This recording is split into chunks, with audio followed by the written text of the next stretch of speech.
সুপ্রভাত। আরও একটা নতুন ব্লগে আপনাদের স্বাগত। এখন আকাশে বাতাসে সর্বত্রই একটা পুজো পুজো গন্ধ। মা আসছেন, আর মা যখন আসছেন তাহলে নতুন জামাকাপড় তো পরতেই হবে। আজকে সকালবেলা দিদি চলে এসেছে এক বোঝা শাড়ি নিয়ে। আর এবছরের শাড়িগুলো একটু স্পেশাল, কারণ এবছর শাড়ি দিদি নয় বরং বোনপো দিচ্ছে, তার মাসি, মামিমা, দিদা, এদের সবাইকে। প্রত্যেকটা শাড়ির যেমন রং তেমন তার কোয়ালিটি। তবে শাড়িগুলোর কী নাম আমাকে যদি জিজ্ঞেস করো তাহলে আমি বলতে পারবো না, কারণ শাড়ি সম্পর্কে আমার বিশেষ ধারণা নেই।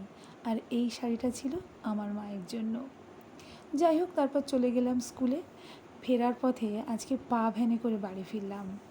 বেশ লাগছিল, একটা অন্যরকম অভিজ্ঞতা। ভিডিওটা এখানেই শেষ করছি। ধন্যবাদ।